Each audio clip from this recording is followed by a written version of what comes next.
Nah. Why? Cause what's done is done. I ain't gonna have no remorse. They ain't gonna have no remorse. So I mean, I'm gonna keep it just like I sent it. I did everything individually for a different reason. I mean, when you snap, you don't think about remorse. You just snap. So I mean, do you have remorse if you ever tell a lie? Do you have remorse if you ever look somebody in the face and told a bold lie, or you had a question but you knew the answer but you just want to see what somebody gonna tell you? Do you have remorse when you feel when you look in the mirror and you know this is not the right way to go out, but you still go out like that? Like how many times in your life do you feel like you have remorse? Czavi'er Hill had plans for her future. She worked hard for her education, believed in helping others, and was building a life she was proud of. But in March of 2022, her life ended behind the doors of her own home. The man she trusted was the man police would later arrest. What followed was a series of events that devastated families across 2 cities. This is not just a crime story. It is the story of a woman who deserved to keep living. In March 2022, a police investigation in Virginia Beach began with what seemed like a routine call, a fire at a quiet home. Inside, officers made a chilling discovery: the body of 31-year-old Czavi'er Hill, a master's graduate and community-minded business owner. Within days, detectives learned her death was not the only killing. During the same terrifying week, another man who had acted as a father figure to her boyfriend was found shot to death inside his living room. And later, a third man was killed in Norfolk, his body discovered after police executed a search warrant. The suspect in all 3 killings was Winborne Beale IV, a man already known to the justice system. At the time of the crimes, he was on probation for earlier convictions including robbery, firearm offenses, conspiracy, sexual battery, and more. Her 30-year-old Cola Bill has a long criminal history dating all the way back to 2005. I searched through court documents that show Bill served years for several crimes between 2005 and 2019. Armed robbery and sexual assault on a child are just a few of the crimes Bill served prison time for. According to court documents, Bill pled guilty to sexual battery with a child under 13 years old. He was sentenced to a year in prison in 2018 for sexual abuse that happened back in 2005. Because of a plea agreement with Bill pleading guilty, the charge was reduced to a misdemeanor under the condition Bill would register as a sex offender. Bill registered with the Sex Offender Registry in 2018 and again in 2020, listing his address in Virginia Beach. We combed through documents and they reveal Bill pled guilty to several charges in 2012. Conspiracy, 2 separate charges of robbery including armed robbery and use of a firearm by a felony. Bill served 6 years for those crimes under the condition of good behavior after his release and supervised probation. He was released under the condition of having good behavior upon release, but in 2019 he was arrested for violation of probation. According to court documents, his last known place of employment was at a thrift store. Beale didn't run from the truth. When police finally arrested him, he confessed to all 3 murders in detail, even admitting he had killed one victim because that person knew too much. Public records and local reporting indicate that Beale's father was previously convicted in connection with the killing of his wife, a case that occurred years before Beale's own crimes. As you said, the father, Beale III, was arrested back in 2014. The victim from 8 years ago, Beale's wife, June Beale. Police found her dead in the Beale's home and arrested Beale III in Norfolk. Back then, the medical examiner says June's cause of death was blunt force trauma. A year later, he was found guilty of killing June and sentenced to a mandatory 25-year prison sentence. Now, fast forward to last week, Beale IV is now behind bars, accused of killing 3 people in Hampton Roads. Nah, June Bill got killed by my dad.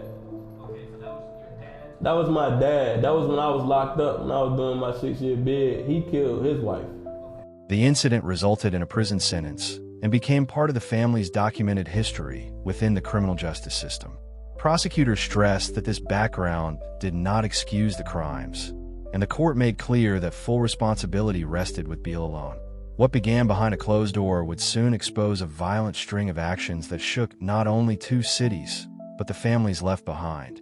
Before we get into the details of this case, we'd like to welcome you to our channel, True Crime Diaries, a place where we uncover shocking crimes and hidden details behind real cases. Subscribe and turn on notifications for new stories. These are real lives and real tragedies, lessons we can't ignore. Let's dive in. When we talk about this case, it's easy to get lost in timelines and headlines. But before the tragedy, there was a real person with dreams, achievements, and people who cared deeply about her. Czavi'er Hill was more than a victim. She was someone with a bright mind and a strong work ethic. She had earned a master's degree, which is an advanced academic achievement that requires years of study and dedication. Her education was something she worked hard for and was proud of. Born on January 14, 1991, Czavi'er was raised with strong values centered on faith, education, and service. From an early age, she showed leadership qualities and a natural ability to communicate with people. Those traits followed her into adulthood and shaped the path she chose for her life.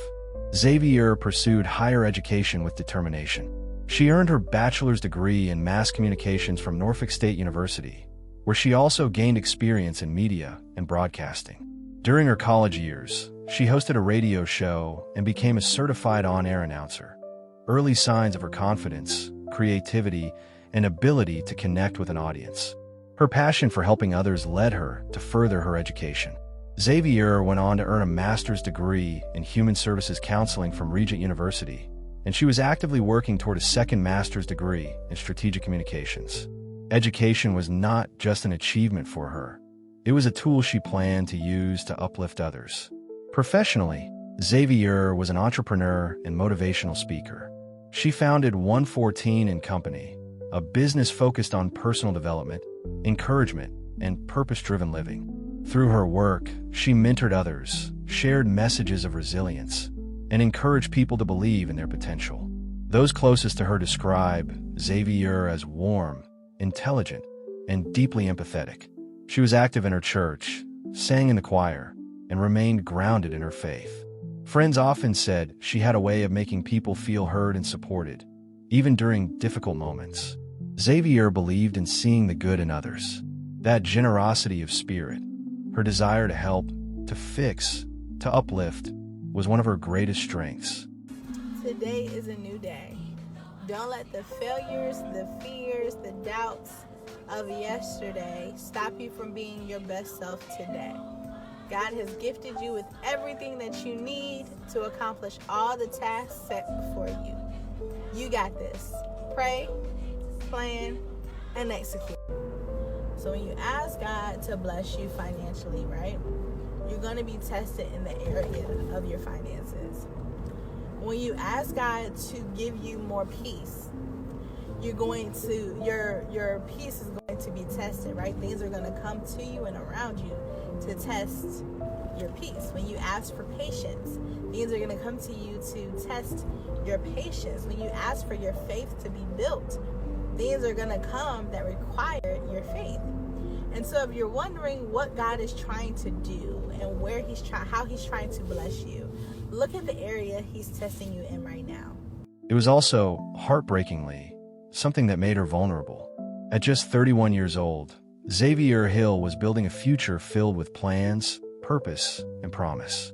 Her life was not defined by fear or limitation, but by hope and service. Remembering her means honoring not only what was lost, but who she truly was, a woman committed to growth, community, and compassion.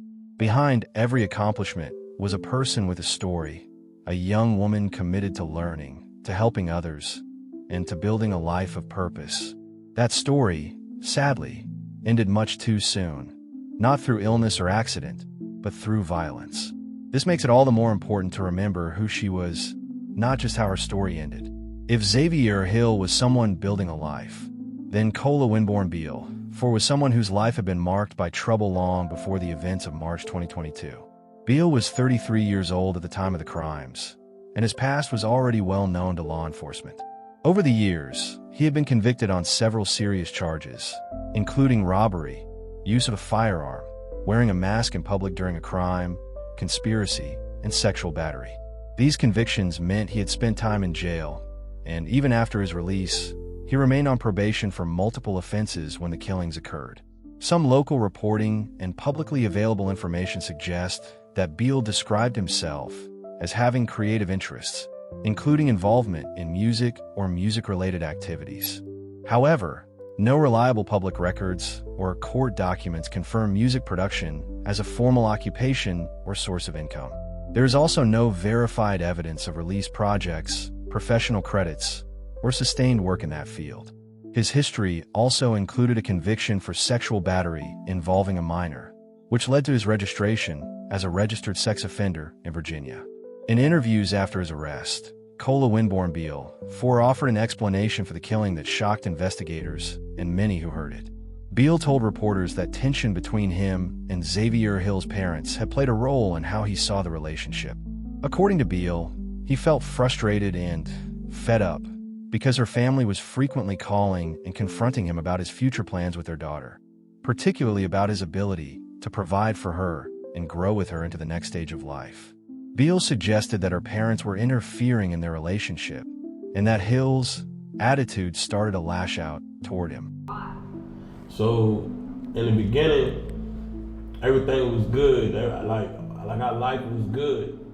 But the whole reason they kind of switched it up was like a week ago when one of her parents tried to get involved in our relationship and tried to turn her away from me or like ask about me and how I provide for her when I was providing very well. And it just made her like start to act different. I had been there with her for almost 15 months, 16 months.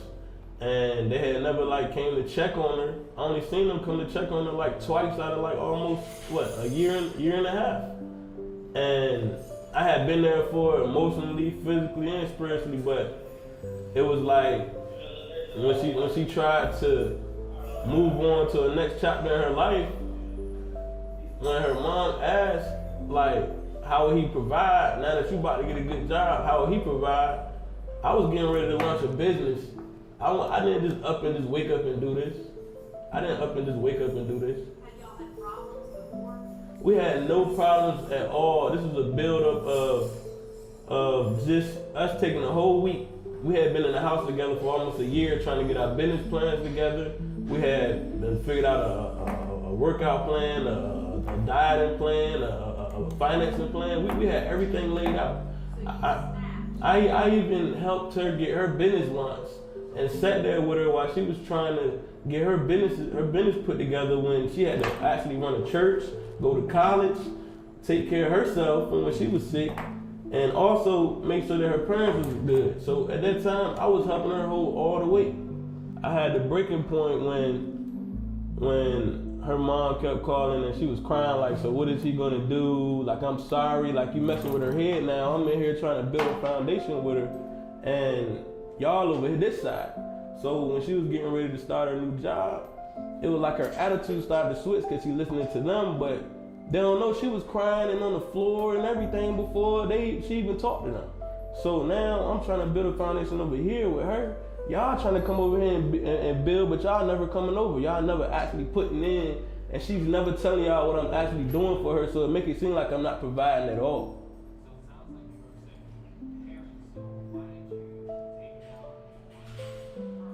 Because her attitude started to come out, because so much was going on, her attitude started to lash out. But then also had things I was dealing with at the time too. It's not just one thing you're dealing with when you just snap. It's not that.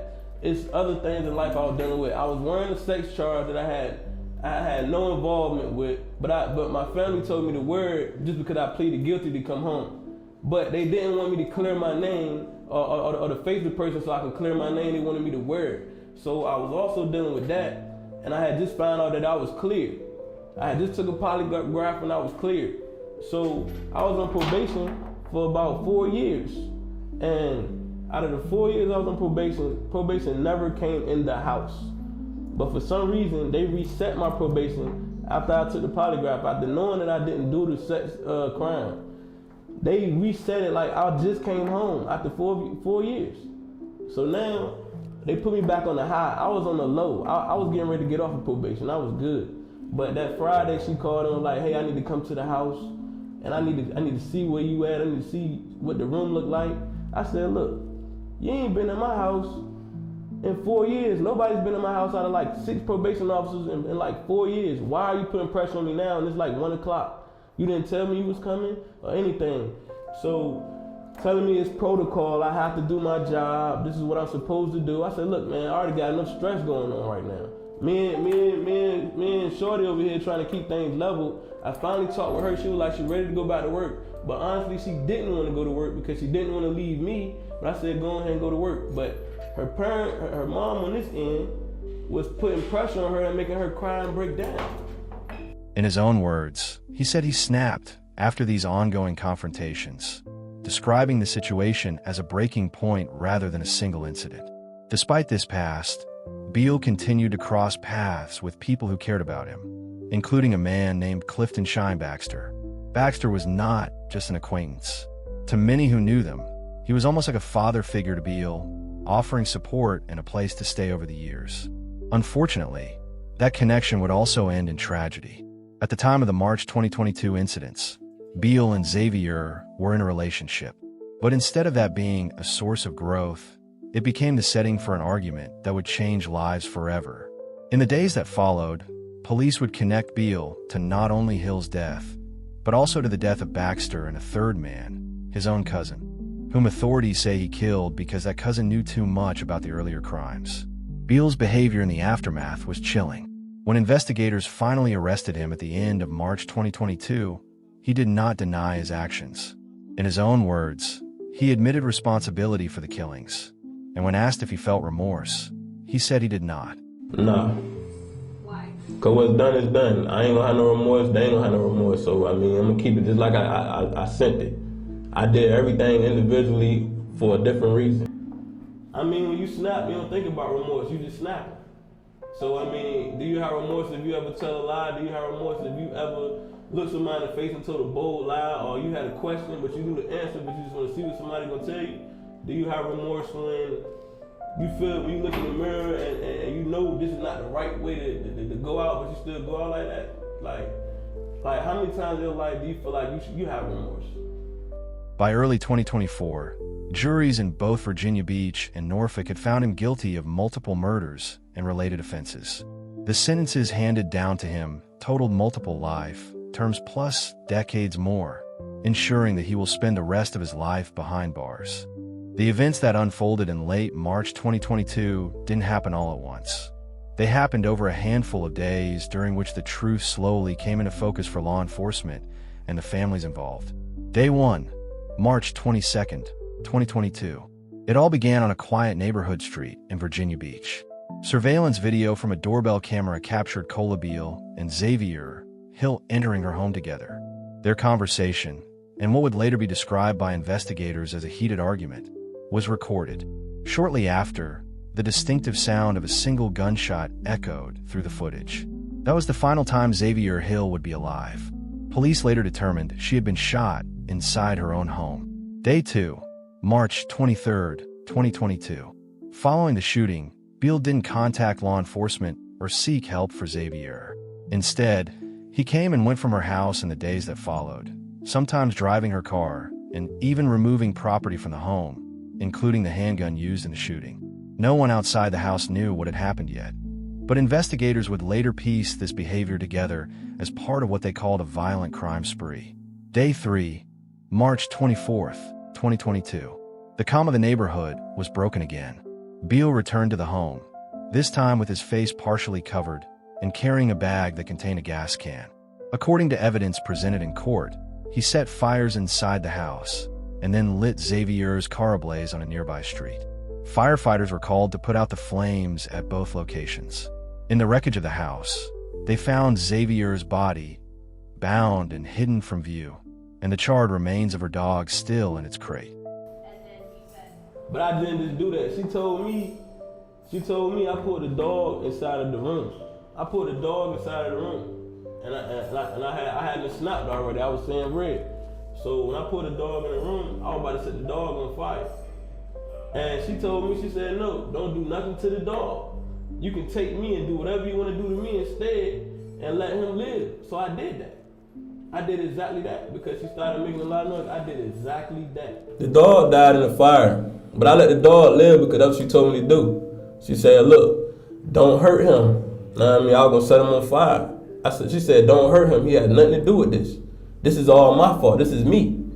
She said it was her fault because she let her mom come in and kind of mess with her head. I said, look, man, don't you? I said, so that's how you feel. She was like, look, whatever you gonna do to him, do it to me. So that's when I shot her in the head. The message, it wasn't really a message. I snapped. And when she told me take her and do whatever to her instead of the dog, that let me know right there you was already ready. She already was ready. She was ready to go. Like she went out fight. She was ready to go. She was like, nah, I'll take that. So I left the dog alive, but then I came back to the house and set it on fire, and then I watched the dog burn alive. Day 4, March 25th, 2022. While detectives were beginning to investigate the fire and the discovery of Czavi'er's death, a separate call came in for a welfare check on an older man named Clifton Baxter. Baxter, 73, was a longtime family friend whom Beale had called a father figure. When officers entered Baxter's home to check on him, they found him lying on his living room couch, dead from a gunshot wound. The same weapon used in Czavi'er's killing was forensically linked to this shooting. He basically raised me. He basically raised me. Like I was raised with him for 15 years, but at the same time, when I needed him the most, he wasn't there. So at the same time, when I needed this and that, just something to get on my feet, he tell me he ain't had nothing. But when I killed him, I found $20,000. So this whole time, if you had gave me $1,000, I would have been good, just to make it back. Yes, I took. Anybody would take the 20 grand. If you hit the lotto, you gonna take the 20 grand, right? I'm just asking. I mean, you ask a question, I'm gonna ask questions too. Anybody can take 20 grand if they see it and they know ain't nobody gonna stop them. It was just so much hate I had for him because when I was growing up, he was there, but then he just stepped out of my life. So when I finally tried to make that bond with him, he act like he wanted to help. He was there, but then he wasn't there like I needed him. And even though I tell you in distress what I need, you tell me you don't have it, and I end up killing you, and now I find out you had everything I needed. I didn't need 20 grand. I probably needed 1,000 just to get myself situated. But when I kill you, when I find you got 20 grand, you've been lying to me this whole time. The days just after, March 28th, 2022, as the investigation deepened, law enforcement discovered a third victim. In Norfolk, Virginia, the body of Downing DeJuan McLean was found inside an apartment. Detectives determined that McLean, a relative of Beale's, had also been shot to death a few days earlier. Authorities later said McLean was targeted because he knew too much about the other deaths. So at the same time, he had seen both bodies. My cousin had seen both bodies, but he laughed at them. He made it seem like it was a joke. To me, it was something like, okay, I didn't want to do it, but I did it because I was snapping. So in the midst of everything, I was supposed to take care of some things with him for some people that wanted to kill him. So I already done snapped. So I'm ready to put in some work. I'm ready to go take care of some people that trying to take care of you before I get killed. So in the midst of doing that, he's snapping on everybody that's around us. I'm in here trying to help save you because I already done snapped. My life gone. You laughing and joking and talking stuff and like yelling and everything and you out of control, drinking, whatever. So I tell you to calm down because I already killed 2 people. So I'm already seeing red. You still talking to me, harassing me, whatever it is. I said, let me find people who wanted to kill you. For some reason, you can't find them, but they can find you. So if they find you and I'm with you, they gonna kill me too, right? So I said, eventually, you gonna have to shut up talking like that. You talking crazy. So nothing went down. He started making a scene. I told him to calm down. Instead, started talking reckless with the mouth. I told him calm down. Then he tried to put his hands on he just tried to charge and put his hands on his girlfriend. So at the same time, I was like, look, I had to break that up. I'm like, I'm over here to kill somebody for you that want to kill you. But you in here trying to fight your girlfriend and you worry about stuff that don't even matter to me. I just killed 2 people. And it should have been on Thursday. At where he was standing. Yeah. I got fed up with him because he kept talking like you not about this, you not gonna do nothing. Like, bro, I just killed 2 people. You don't think I'm ready to shoot again? So he just kept going off and started getting loud and raging. So I went right in the kitchen and shot him right in the head. He didn't drop. He just kept moving in circles. Then I shot him in the back to make sure he hit the ground. After several days of investigation, detectives were closing in on the man they believed was responsible for the series of violent acts that had left families in shock. On March 31st, 2022, police located Winborne Beale IV in Hampton, Virginia, and took him into custody without incident. Once in the interrogation room, something remarkable happened. Within minutes, Beale began talking. He didn't wait. He didn't evade responsibility. Instead, he began to admit, in detail, to what he had done. According to official statements from prosecutors, Beale stated plainly, "I did all this shit." He spoke as though removing any illusion of denial, and his admissions went beyond vague comments. He provided details that matched the evidence investigators had collected. When detectives asked him about how he felt, whether there was any regret or remorse, Beale's response was chillingly flat. "I don't feel nothing right now." It was a response that would reverberate through the memories of law enforcement and families alike. For the professionals working the case, this confession was more than words. It helped confirm what they had pieced together from surveillance video, ballistic evidence, and witness accounts from days earlier. Each piece of information fit with the narrative that Beale himself was describing, and it provided a clearer picture of the timeline of events. The confession also marked a turning point in the investigation. What had begun as a troubling fire call and missing person concern quickly became a full criminal case, with admissions directly from the suspect, something that would shape the trials and sentencing to come. What happened to Czavi'er? Says, is they talking about Czavi'er? Yeah, Czavi'er. I apologize. She dead, ain't she? She is. What happened? She dead, I killed her. How'd you kill her, man? Huh? How'd you kill her? At the end of the day, man, so like, it was like a build-up for real. Like, I had a lot of build-up, man. There was a lot of build-up. That shit just triggered me, man. It was a build-up, man. Everything was perfect. Getting ready to start my business. You know what I mean? I was looking into some new business goals, picking up on my truck, a whole bunch of cash. It just started to go downhill when her parents tried to like orchestrate our relationship. Like, she was doing good without them trying to orchestrate our relationship. Doing good. Everything was perfect. Guys. Yeah, everything was perfect. I put them in buying a house, all that shit. Like, and like they just came in and like they kept making her break down. She going through depressed moments, like breaking down, crying and shit. Behind her moms, you know what I mean? Keep calling her, talking about me because I get money and I ain't have to work. I was getting money with whatever I was doing. But it's crazy. You don't respect somebody's relationship. We had been good for almost 2 years. Like, y'all jump in a relationship. Y'all don't know what shit I'm taking over here. Y'all not even nowhere by. Y'all nowhere near us. Like, y'all all the way out in this Suffolk, Chesapeake, of course, wherever the area is. Why are y'all trying to orchestrate my relationship? And she's happy with me. So now that you speaking to her, you call her crying on the phone, you got her up and down and shit. And my life already hectic. I was living with a sex charge that I ain't even commit. I took a polygraph for this shit. And when I took a polygraph for this shit, they found out that I ain't even do the shit, and I'm still wearing the shit. Probation officer can't even get me to go in court to let the shit go. So since I came home in 2018, I've been wearing a sex charge for some shit I ain't do. This whole time. I can't even do half the shit I want to do. I lose 2 jobs behind probation. And then when they find out that I really ain't do the shit, then they still talk to me and treat me like I'm a sex offender that did the shit. Oh, we can't help you, but y'all can help me wear this motherfucking charge because I took a plea. Then they said I did the shit when I was 11 years old. Who the fuck get a sex charge at 11 years old? So I got found guilty of a charge that I would have got found guilty of at 11 years old at 26.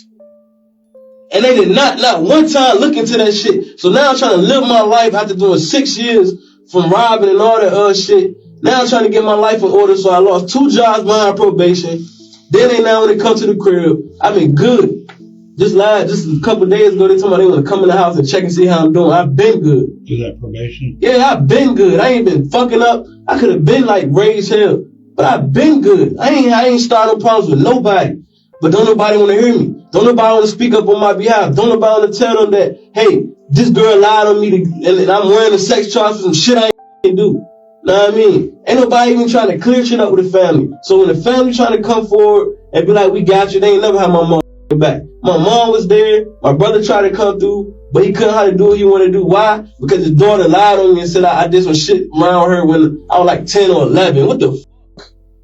So how I'm gonna live my life with a sex charge? I just lived my life in the penitentiary. I was in there 3 years, in the jail 3 years. I was gone 6 years. I come home, I'm wearing a motherfucking sex charge for some shit I ain't do. That's enough shit to make me want to kill a whole bunch of shit. How you like living with some shit you ain't do? I agree. And then they put me on a fucking polygraph, and the polygraph let them know I ain't do the shit. But I'm still getting carried like that. Now y'all want to come in the house. I've been on probation for 4 years. They ain't coming that bitch not one time. And I ain't never been at that motherfucking house. Which one was that? Baccalaureate? Nah, at 701. I ain't never stayed at that bitch one time. But ain't one time they said they want to come in. Now y'all treat me like I'm the motherfucker that did the shit. Now I'm gonna do some shit. Now I'm gonna fuck up some shit. Now I'm gonna get all the guns and now I'm gonna kill everything. Why? Because ain't nobody trying to hear me. But they hear me now when I start killing this shit. They hear me now. It's crazy. Family want to get on the news and talk about, oh, we wish you come forward. Where the fuck was you at when I needed y'all? Y'all put to clear my fucking name. To live a real life. To start my motherfucking business. Won't nobody around to hear me then? They only be quiet, don't say shit. But you let a whole female goddamn lie on me and make me live with some shit for the rest of my life? So fuck you. If I was to kill family, and then like family was trying to ride for me anyway. You mean your family? Yeah, it wasn't like they were trying to ride for me anyway. If I'm gonna live with some shit, I might as well live with some shit that I know I did, some shit that I know I'm gonna goddamn face. And however it go, at least I know I can say I did that shit, not that bullshit I had to wear since goddamn I've been home for 4 years. So the issues between you and your girl, that was more of her family getting involved? Man, who was good, man? Who was good? Her family kept trying to get involved in our relationship, man. But they would never check on her or come over the house. They never would check over and come in the house, but they try to orchestrate her over the phone, but never would come over and actually see her face. So even after I killed her, she been there since Tuesday.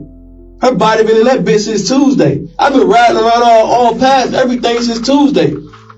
I've been out bitch riding with dead bodies laying down since Tuesday. Since Tuesday, man. Her people pull up to the house. Y'all know, y'all text her phone. I got her phone. But what happened when y'all text her? Y'all not even gonna come in and check. Y'all not even come in and check on her. She laid in there dead. The house wasn't even on fire yet. But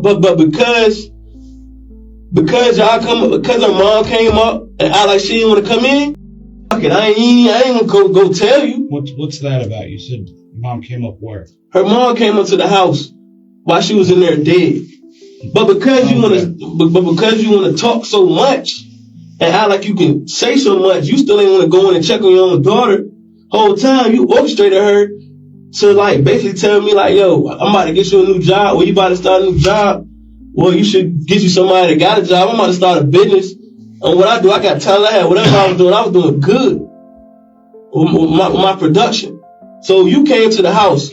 Whole time she dead on the other side of the door. But you don't know that. Why? Because you just want to see what's going on. But her car ain't there. Why? Because I moved the fucking car. Set the bitch on fire. That's why. But you didn't come in the house, but you want to do all this talking. You want to do all this texting. You want to figure out what's going on. You texting me, mother. I'm the one who killed her. That's why when you text her, you get a different response. It ain't seem right. Why the fuck you come to the crib, but you ain't come in? Because you ain't talk about her. If you did, if you would have checked on your loved one, you would know she was dead on Tuesday or Wednesday when you came. Her body was laying there. Y'all ain't see it till I let that bitch on fire. Like straight up. What made you decide to do the fire? I figured ain't nobody gonna come for her. Everybody wanted to act like they wanted to come for her. Ain't nobody ever come. So if you ain't gonna check on your loved one but try to orchestrate their relationship for what your standards is, which I don't give a fuck about, then see that shit go up in flames then, and then wish you would have walked through that door. Because she had to walk through that door, it would have been no flames, it would have been no more bodies. But because she ain't walked through that door, that what happened. Who set the fire to the car? I did. Okay. I did all that shit by myself, bro. I could have did more. But I just was like, I'm just gonna keep moving. I'm just gonna enjoy my last days. You know what I mean? I'm like, fuck it, man. What happened to Clifton? Well, I needed to get everything from her anyway. And then he was on some shit, like you want to be there, like you want to be there in my life and shit. But at the end of the day, like I come home, you tell me how much I ain't trying to hear that. I just did 6 years. But then you act like you want to help me. You act like you want to help me. But when it comes time to helping me, you just pinch little shit.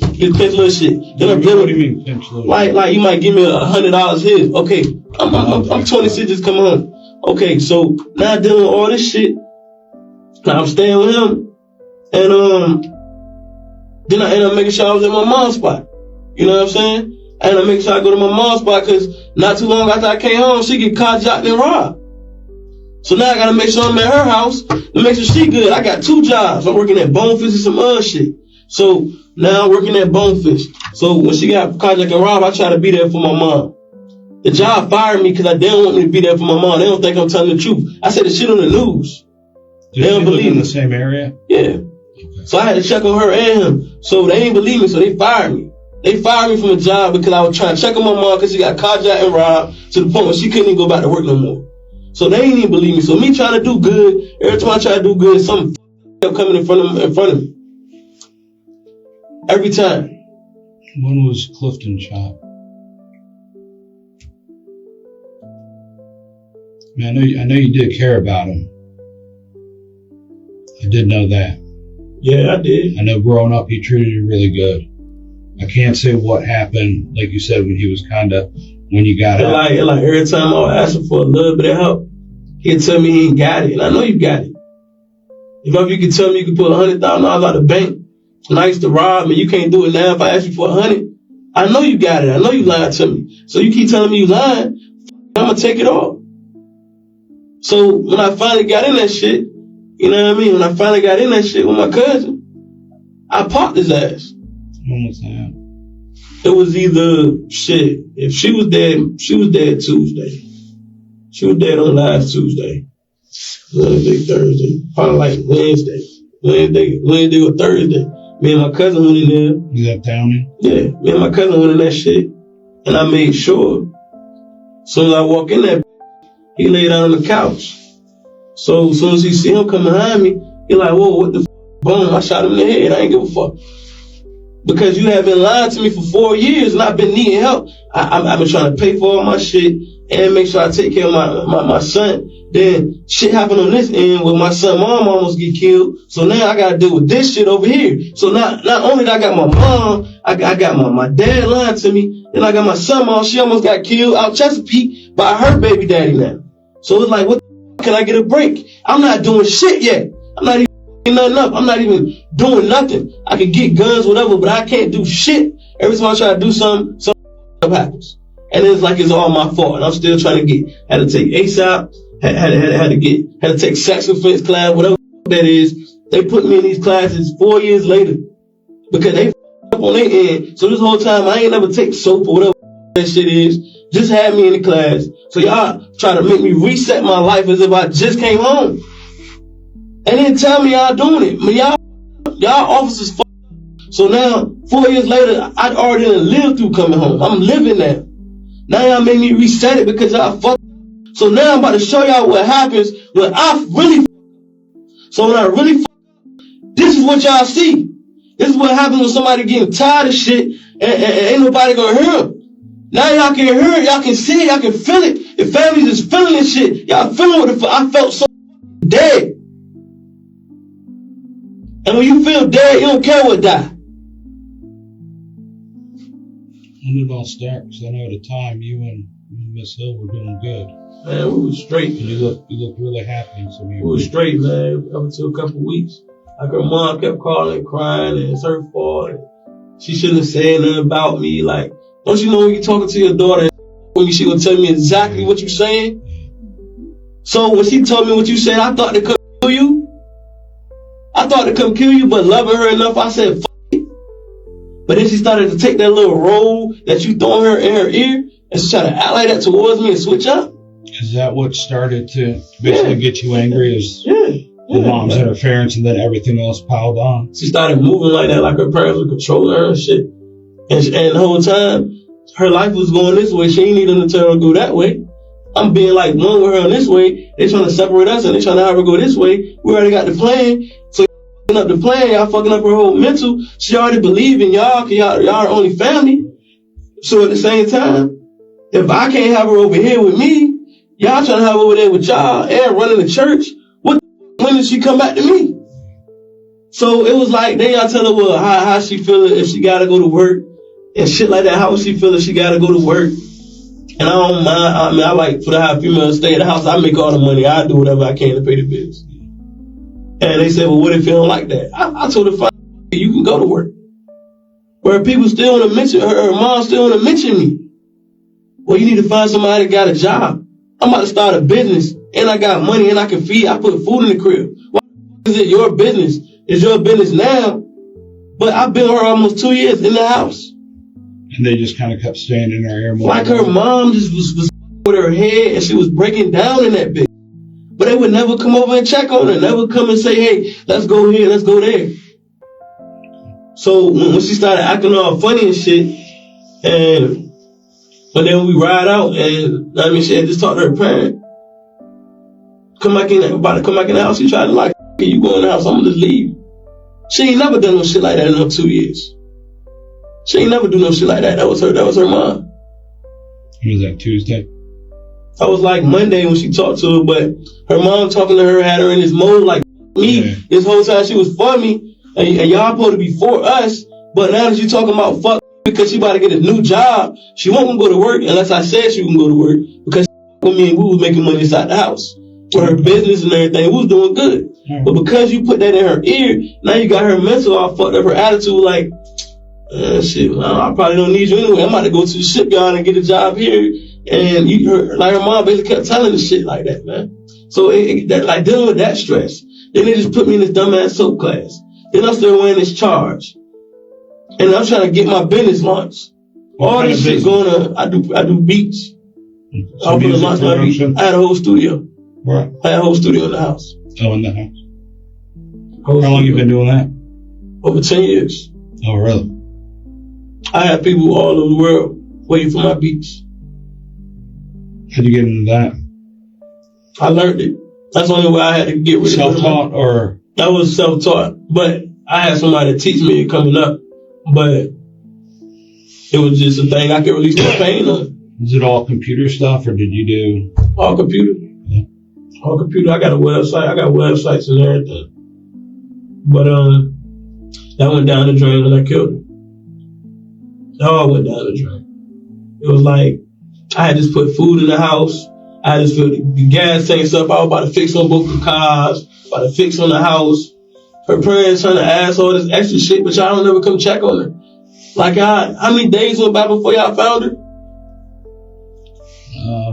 24th, so if it was the 24th, on Tuesday I killed her. Okay, that night passed. I didn't stay there that night. I was gone. I was with my cousin Wednesday. So I came back, got my shit.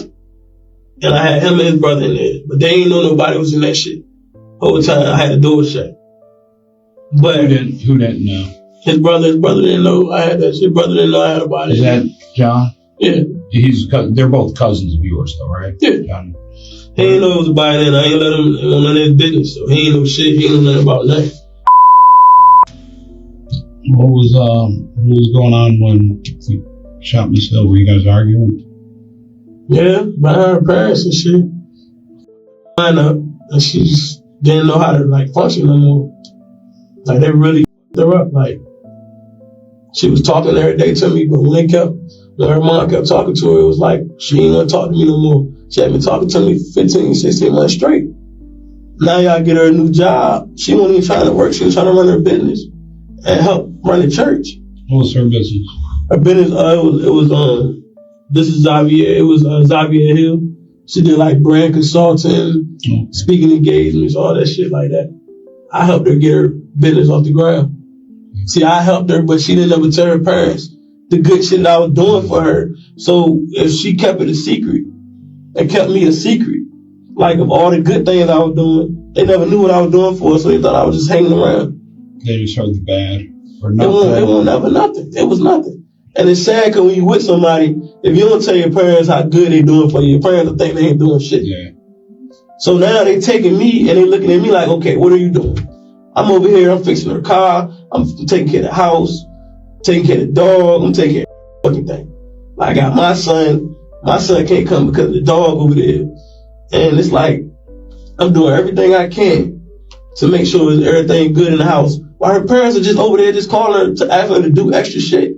She in college for a third degree, so she's also in school, online class, and y'all still got her running the church. But as soon as she said she wanted to add a job, I seen her talk with me over the shit. And I done went back and forth. We had to go out to eat and all that shit to make sure she was clear. Y'all come on the back end after we finally got straight. And mom started asking her, so what about him? What is he gonna do? I'm about to launch my business. I'm about to take her on trips, all type of shit. Why the fuck is you doing that? You just fucked up everything. So then she started carrying an attitude like that her mom gave her. But they ain't never come around. They only came around once or twice since I've been there in 2 years. So for you to say some shit when I've been there the whole time, y'all was breaking her down, that was bullshit. That was bullshit. Why did you take it out on her? It was just, I was at my breaking point. Okay. I was at my breaking point. And then like a couple of days before that, probation tried that shit like on a Friday. You said coming to your house? Come to the house on a Friday and ask me why I ain't there. Because I ain't there, I could be in trouble. It's like 1 or 2 o'clock. Or 12, between 12 and 2. Why the fuck am I at the house? Behind this dumbass charge for some shit that I ain't do. So now you come to the house, you calling me, my probation officer's like, yeah, well you ain't there. So because you ain't there and I ain't seen you the last 2 times, I gotta go by protocol. I'm like, well what the fuck you mean? In 4 years they ain't seen me 1 time open up that door. So what fucking protocol? I gotta treat you like you're high risk or your supervisor, whatever the shit. I've been on low for like almost a whole 4 or 5 months. No violations or anything? Nothing. And I wasn't even supposed to be on low because they didn't do that shit right and put me in my soap class or do whatever the fuck I needed to do to get off of probation. They resetted my shit as if I was just coming home after 4 years. So now my life up again. I'm paying for a class every week. Not only that, you telling me this is your job to come to my house or you scheduled to come on a Monday. Why you coming on a Monday? You don't think I got shit to do? I'm a grown man. I don't have to stay in this house. Well, I need you to be there so I can come to the house and check it out. Even if you check the bitch out, if I put clothes in that motherfucker, that still don't say I'm there. What, you want to see the bed messed up? You want to see my favorite cup or some shit? Yeah. That is bullshit. If you want to do your job, do your job. But don't badger me on the shit that I'm already dealing with. All this shit going around from other people not doing what the fuck they supposed to be doing. Mom player lane. Probation, get that shit straight. You put me on a polygraph. If you see I ain't do the shit, why I didn't go fix it? Now I'm living with this dumbass charge. Y'all put this shit all on the news. Trying to make me look like I'm this, and it's not what the fuck I am. Yeah, I didn't watch you on the news. I'll be the first. You know what I'm saying? So, ain't nobody want to hear me to, I feel like ain't nobody gonna hear me till some shit happen. Yeah. And I had already left already. I was done. I tried. 4 years I tried. Lost a few jobs behind probation. I lost almost fucking with probation. I lost shit fucking with other people and what they feel. So right now, I mean, that's what happened. I kind of broke down. I got tired. Felt like if y'all gonna be coming to the house, come to this motherfucker for a real reason.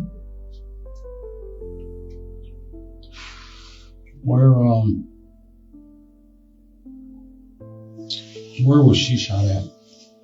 Oh, Miss Hill? I shot everybody in the head. Where at in the house for her? She was shot in the room. The room where she was found? Yeah. What was the deal with the tape on her and the gag? I didn't rape her. I just tied her up. I was gonna let her go. Yeah, I was just wondering. I was gonna let her go. I just wanted to shut the fuck up. But she was already in this mode. I'm like, look, man, I ain't trying to hear it, man. Put the gun to her head. Then she was like, I was listening to you. I was like, man, the fact of listening to me was the fact that you let people over here fuck with us over here. So now you done let some whole lane of energy come in that I can't even stop. So now you're fucking it up. So I told her, I said, look, man, I'm gonna show you something. So I pulled the dog in the room. I poured chlorine all over that shit. I poured bleach all over that shit. I took the lighter out and tried to set that bitch on fire. When was that? Tuesday? Yeah. So the shit went light. But for some reason, she hops off the bed. She hops off the fucking bed. And this is what she tells me. He has nothing to do with this. Take me, let him live. Who's him, the dog? Yeah. She said, take me, take my life instead. Let the dog live. He had nothing to do with this. I said, word? I told you I would let you go and live your fucking life. And I was just gonna be on the run. You tell me to take the dog and leave him, but take you instead. So at this point, she not listening. She like, no. I'm like, shut the fuck up. And she started going back and forth. I said, you already got duct tape around everywhere. Why is you even fighting me? I told you don't make no scene. Cause I was gonna leave her just like that, but not do nothing to her and let her get out. I was gonna walk out the door and keep pushing. What time was this? Time of day? It had to been like afternoon. I killed her in the afternoon. So when she told me that, when she told me, leave the dog, take her, I shut her up because she started making too much noise. What did you do with Prince? I didn't do nothing with Prince. Prince stayed alive until I came back and set the house on fire. Was he just in the crate? Yeah. I actually stood there, so I poured gasoline all over the house. And when I tried to light it, I got stuck in the room. I got stuck in the flames in the room with them. The flames like burst, like they came up. They came up in front of my face. They came up around my whole body. I was stuck in the flames. Like I literally jumped out of flames while I was in flames. And when I break it halfway past the second run, all the flames, I didn't get no burns. I ran straight through the fire. And that shit touched my ankles, my feet. It just dug my whole body. Like I seen a whole wave of just red. But I broke free from the shit. And, but I was able to turn around because I didn't pour the gasoline all the way to the door. So I guess it stopped like a little bit ways up front. What door? So like it didn't go past the second bedroom door. It probably stopped. Because so you were going to do it out the house and then leave? Is that what you're saying? Yeah, I was going to do it in the house, then leave. Okay. So when I did the shit, and I seen the flame happen, I turned around, I seen the dog. The dog was getting burnt alive. So I was like, okay. I watched that shit because that shit was funny. I was going to let her live, but when you tell me leave the dog and take you, you don't really give a fuck about us nowhere. You ain't give a fuck about your life nowhere. So fuck it. She made it seem, so that's when I popped her in. How'd you get the gas in there? I went to the gas station. Put up 2 gas cans. Where'd you leave those at?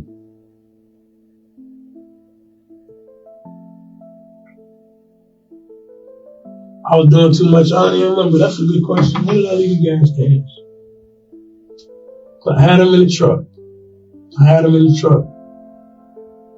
I gotta take a piss too. Alright, give me a minute. I'll get you back. Mr. Bill, I do appreciate you talking with me. I really do. No problem. That's the only time I'm gonna be heard anyway. I might as well get a reason why this shit escalated the way it went to, but I won't heard without trying to be regular, so nah, this is what happened.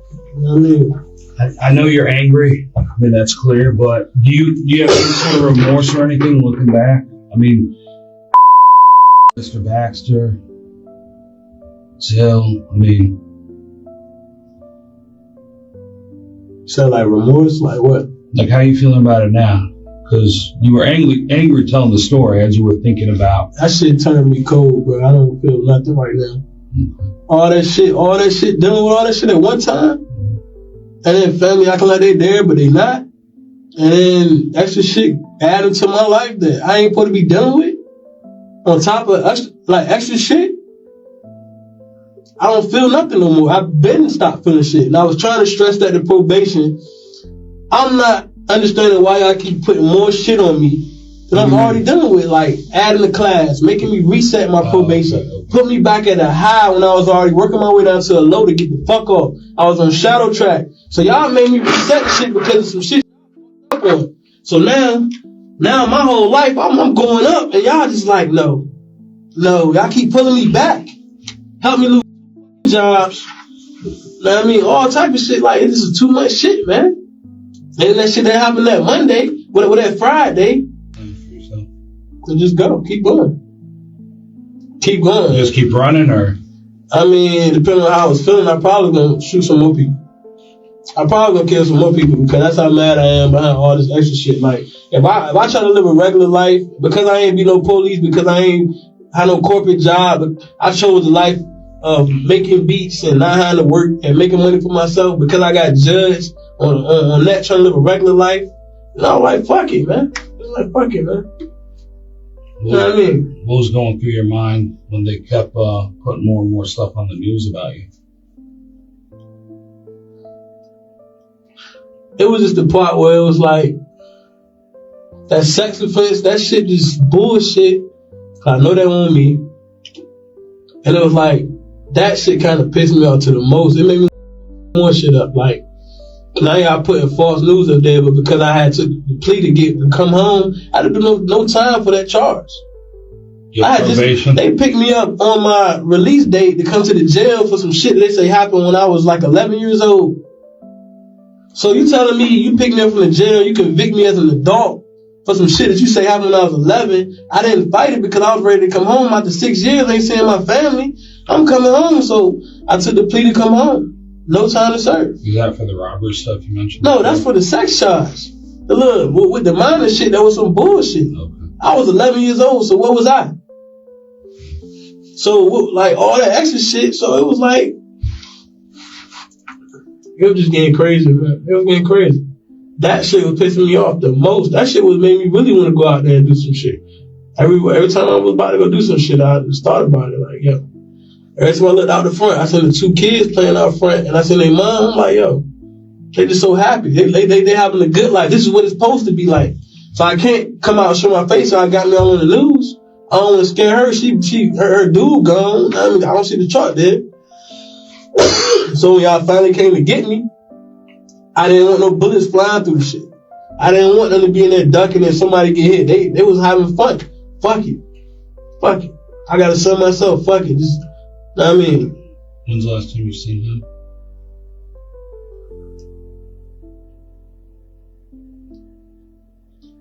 It's been probably like a week. So I've been dealing with this for like a week. I see my son every week. I was very much in his life. Like I was always in his life. You know what I mean? Pay for daycare. Make sure he got food, clothes, shoes, whatever he needed. Anything he needed, I would have got it. And I had to do nothing stupid to get it. So I made sure I took care of my part. I was about to get ready to start getting them more once I fixed my truck up. But I was just trying to get everything situated. I was actually trying.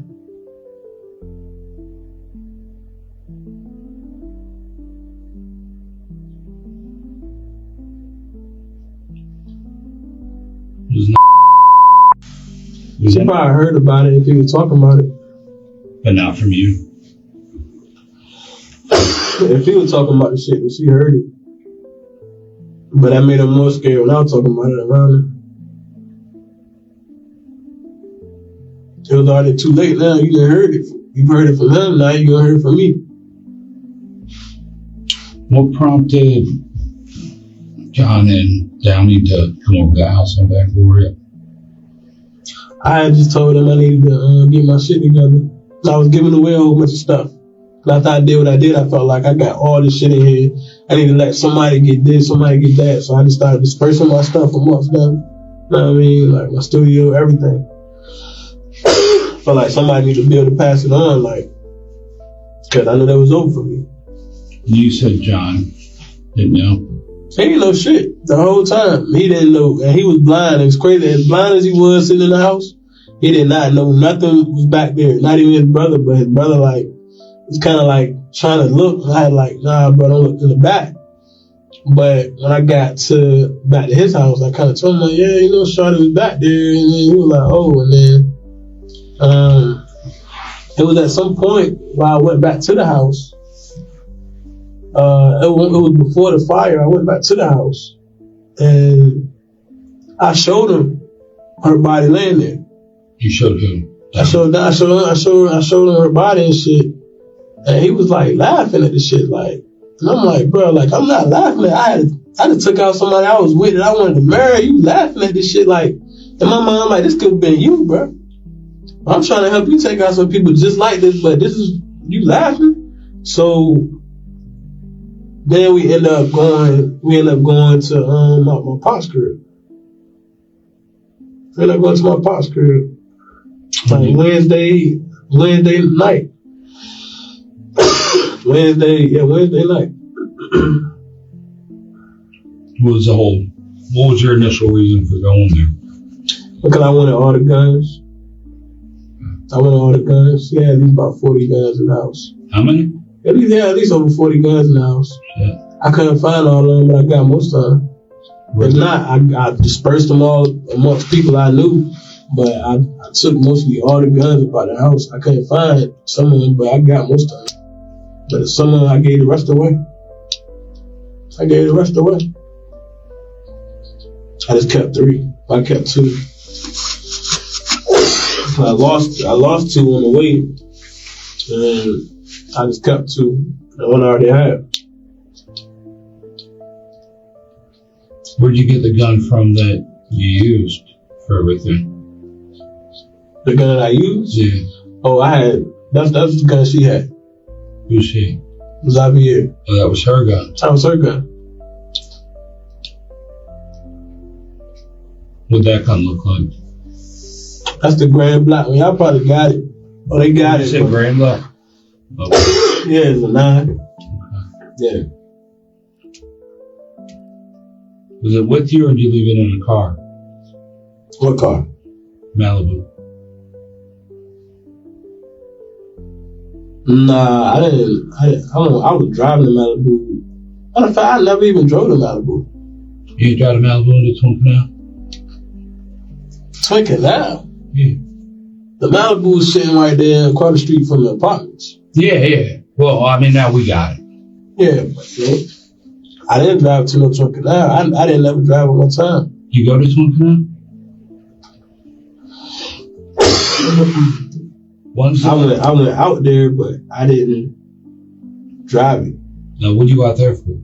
Nah, we were just chilling. Who you go out there with? This my cousin. Down it?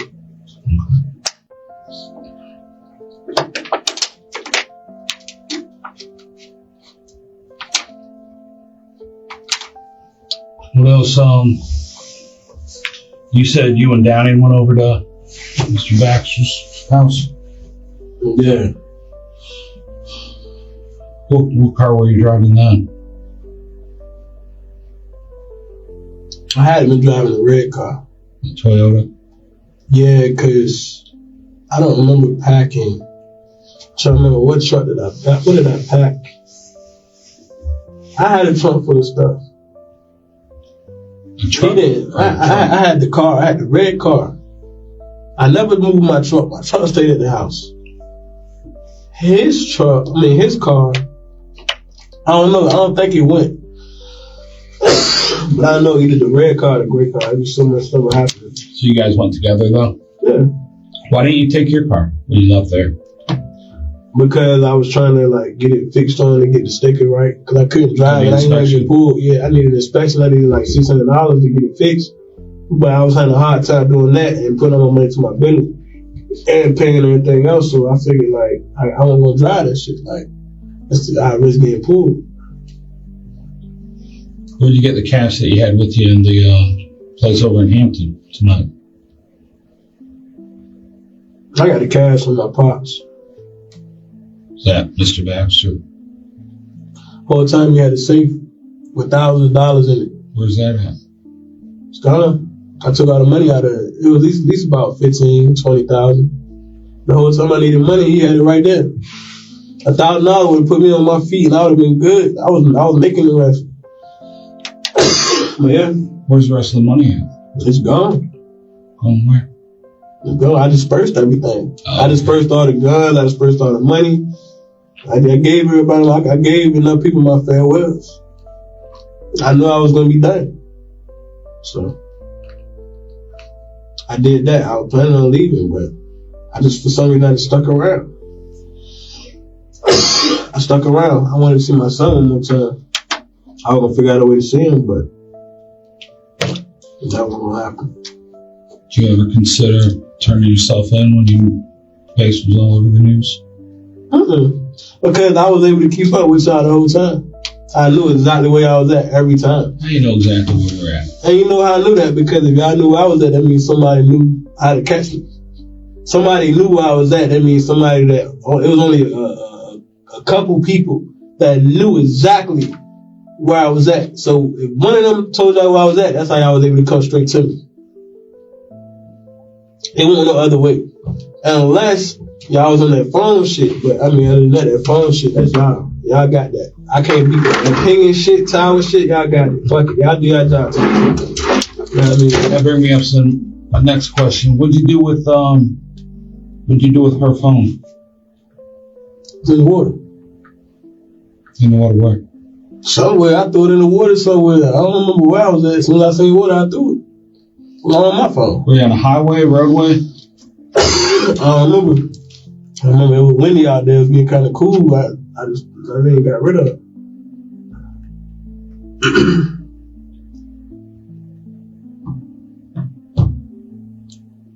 Did you chat to your mom at all? Why not? Because it was scanning. It was scanning. It probably making everything think I was my dad. It was scanning. Your dad had a rough past too? My dad had killed her too. I just caught more bodies there.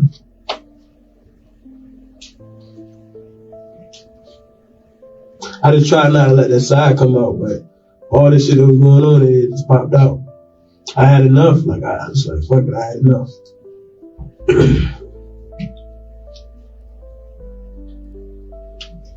Try to be better than him. Failed at that. Because got more bodies than him. You mind if I take a DNA sample from you? DNA for what? I told you I did everything, man. You ain't got to do no DNA. You can check. You can add more shit. I did all this shit. Yeah, it's not about that. DNA. I mean, y'all gonna make them DNA people work. I'm telling you, I did all this shit, man. I killed all these people, man. It's not about making them work. It's just about what? Add some, making the pages all thick in the discovery and shit. Let them people chill, man. I told you I did. You giving me enough damn paperwork. Trust me, I'm not trying to create. Man, you trying to put us on overtime and shit, man. You've given me plenty of overtime. I can tell you that. But at this point, you look like you tired, man. You tired fucking exhausted. You look relieved now that you're done running. Some coffee. You need to get some coffee. Well, maybe you should have came in earlier and we could have had this conversation. Nah, shit. I was gonna run a little bit more and probably shoot a little bit more. I wasn't gonna come in. I was trying to have me a nice little run. You know what I mean? Shit. That's the best part. Y'all trying to catch me without putting me on the news. This is not the best part for us. Man, y'all got all them damn wheels. Y'all pull up in the damn army whip. See, that's not my thing. Y'all pull up in the army whip. Y'all got the shit. Y'all can see through the house. All that extra shit. So every time I get up, I can't see through a house. Well, what the fuck? Y'all had something. Cause every time I stood up and get to the window, oh, he's right there on the left side, right one. Like, what the fuck? How Like, you know every you side listening to a scanner? Cause I kept the windows open so I can hear everything I was saying. So every time I went to a window, I ain't cut the lights on. You see me? How you see me peeking through the shit? I see a fucking flash. I stayed here up and down. I see a flash every time I look through the window. Oh, he's in the right window now. Okay, I know that shot. I mean, I can't speak on that. I wasn't out there. You know what I'm saying? You want a DNA sample, man? I don't even care, man. It's probably this is the last one y'all get anyway, so fuck it. Get a DNA You sample. okay with that? It's just on my what? DNA sample from what? Yeah, we just swab your cheeks. That's it. Y'all already got my DNA in the system.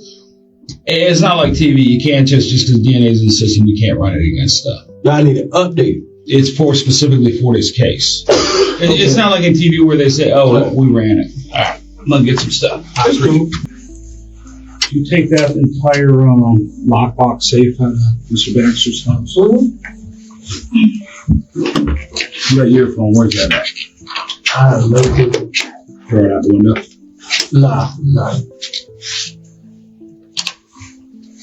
Well, it's found somewhere. No. I'm asking because I'm truly curious. Yeah, it was a safe full of money. It was definitely a big ass safe full of money. That shit, you see the hundreds and everything. First hundreds, 50s, all through that shit. What'd you do with the safe? I know you said you gave away the That money. shit was too heavy. I had to take out the nail and move that shit.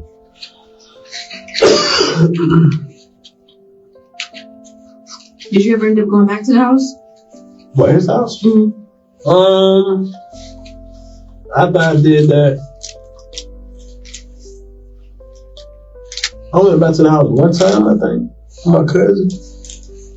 You said for your cousin? I think I went back because I had to make it back to the house. That one time I went was with my cousin. So you only went once? Once or twice. I don't remember. I was doing so much. I don't see it was a reason why I would have went back. I was looking for the gun. I was looking for one of the guns I couldn't find. There was another, it was like a 9. I was looking for that shit. I don't know where the fuck he had that shit.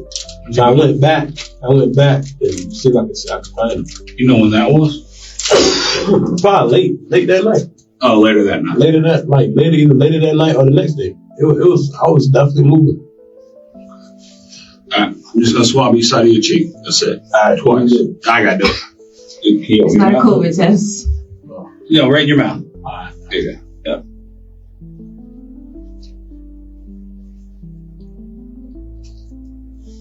And I'm gonna do it one more time.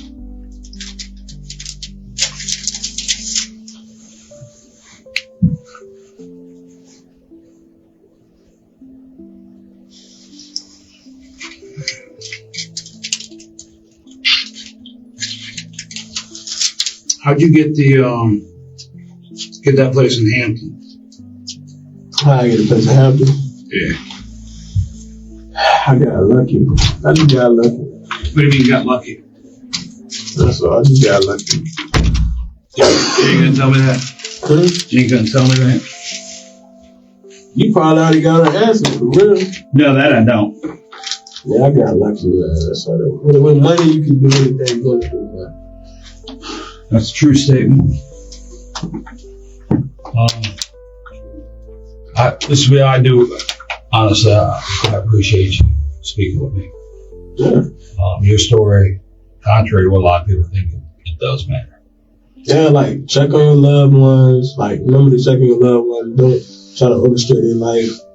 Like when somebody really speaking up for what's really going on, listen. Like don't just keep rushing past that shit because that shit like. And like you're not living. Like how can you live around somebody that don't look at you the same? Like they put that charge on me. They ain't nobody looking at me the same no more. I got my address, everything. What if my enemies can see my address? I don't care. Whole time I'm wearing something I ain't even do. But like that's one thing, and then the relationship thing. Like you got people here trying to orchestrate shit. Don't even come around. They came around. Well, one of them came around. Didn't even come in. You just come sit in the front. Were you in the house when she came in? I had the cameras on the front, so I could see everything. Ring cam. Yeah, the cameras, you see everything. So I seen when she came up, she just sat there, called her phone. I'm on her phone. You calling her phone, I'm on her phone. I'm messaging you from her. I'm messaging her mom from her phone. And then she was like, okay, well, I'm coming over. So I'm thinking when she come over, she coming in. She ain't never come in. Not one time. She went in, it wouldn't have been a fire. The car wouldn't have been on fire. At that point, you just kind of had enough. I was pissed off with the fact. When she ain't come in the house to check her on. If I could set that bitch a fire, I bet you want to come right past now. You know what I mean? Like, straight up. What was the purpose of setting the car on fire? I just seen a lot of red. I seen a lot of red. Like I was mad. I was mad. I was real mad. All I seen was red. And was anybody there with you that day? The day of the fire? The day of the fire? Well, you know, I made Lara be with me. I made Lara come with me the whole time. I made her stay with me the whole time. What did she do? She couldn't do shit. Why's that? Because I told her if she loved me, I would kill her. So I made her be with me. I made her talk to her family like she was good. Where'd you go after the car got set on fire? I used the rental I had. Okay. Yeah, I went and got a rental. Where's that at?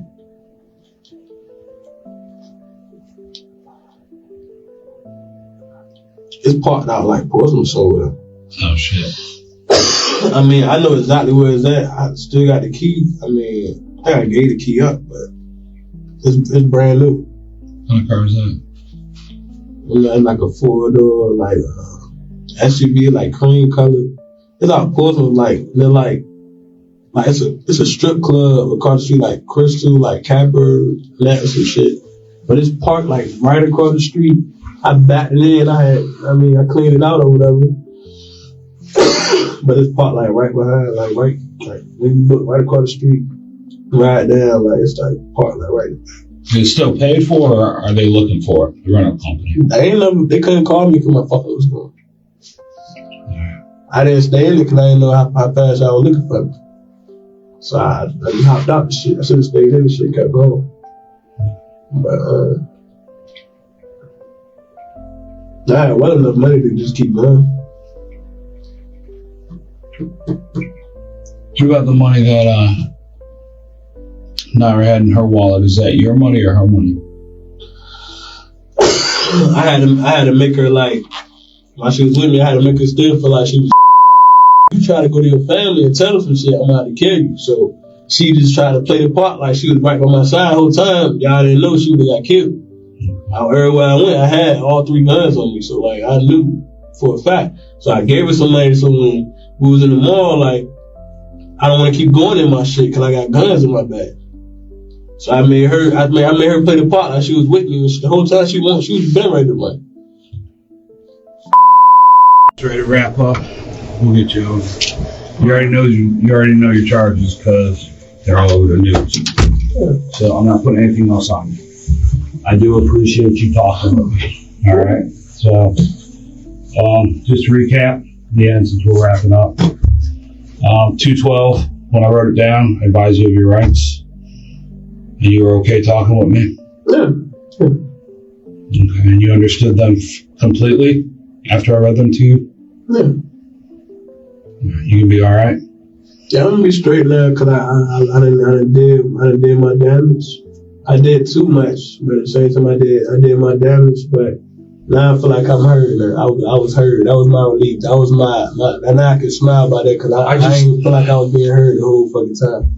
I don't want you. After months of investigations and courtroom hearings, the courts finally handed down sentences in this case, and the results confirmed just how serious the crimes were. In March 2024, a jury in Virginia Beach heard evidence about the deaths of Czavi'er Hill and Clifton Shine Baxter, along with related charges including arson and the killing of Hill's dog. When the jury returned its verdict, they found Winborne Beale IV guilty on multiple counts, including aggravated murder, abduction, torture of an animal resulting in death, arson, and firearm offenses. In July 2024, Circuit Court Judge James C. Lewis announced Beale's sentence for these convictions. Beale would spend the rest of his life behind bars, receiving 3 life terms plus 62 years and 12 months in prison. 2 of those life terms were ordered without the possibility of parole, meaning he will never be free again. His sentence also included punishment for multiple probation violations that occurred at the time he committed the crimes. But that was not the end of the legal process. In May 2024, a separate jury in Norfolk found Beale guilty of first-degree murder and related firearm charges for the death of his cousin, Downing Dewan McLean. Prosecutors told the court that Beale had shot McLean because he saw him as a liability, someone who knew too much about the other killings. For the Norfolk verdict, Beale was given another life sentence, plus additional years for the use of a firearm during the crime. Taken together, his sentences mean he will remain incarcerated for the rest of his life, unable to return to the world outside. For the families affected, these sentences offered a measure of closure, a legal reckoning for acts of violence that forever changed their lives. For the community, the court's decisions underscored that violent crimes carry the most serious consequences that the justice system can impose. When we reflect on this story, it's important to remember that Czavi'er Hill was more than a headline. She was a daughter, a sister, a creative spirit, and someone who touched the lives of people around her long before tragedy struck. Friends remember her for her warmth, her laughter, and her ability to make people feel seen and valued. Her life was about connection, building it, strengthening it, and sharing it. Even today, her family speaks of her dreams, her kindness, and the way she carried herself with both strength and grace. In many ways, remembering Czavi'er means celebrating her potential, a life not just defined by how it ended, but by how brightly it shined when she was alive. Though her story ended far too soon, the love she shared and the encouragement she offered continue to live on in the hearts of those who knew her. As we close this story, it's important to step back and remember the human lives at the center of it. Czavi'er Hill, Clifton Shine Baxter, and Downing Dewan McLean were more than victims in a crime. They were people with dreams, connections, and loved ones who still feel their absence today. The events that unfolded in Virginia Beach and Norfolk serve as a reminder that violence leaves deep, lasting consequences, not only for the immediate victims, but for families, friends, and communities. At the same time, the legal process, from investigation to conviction, shows that justice can be served, even in the darkest circumstances. The court's sentencing of Czavi'er Beale ensures that he will not be able to harm anyone else, offering a measure of accountability to the families affected. For viewers, Czavi'er's story is also a call to action. Pay attention to warning signs, trust your instincts, and value your safety and the safety of those around you. While we can't undo the past, we can learn from it, honor the memory of the victims, and support one another in protecting what matters most. Finally, remember that each life lost had meaning, and remembering them with care, respect, and compassion is one way to keep their light alive. We hope that sharing this story not only informs, but also encourages vigilance, empathy, and community awareness. That's a wrap on today's case. But the story doesn't end here. There are still countless voices unheard, stories hidden in the shadows, and truths waiting to be uncovered.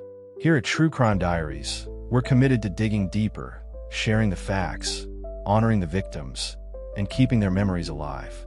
If you found this story meaningful, hit subscribe, like this video, and turn on notifications so you're always among the first to see when a new case is released. Thank you for watching, and we'll see you in the next episode.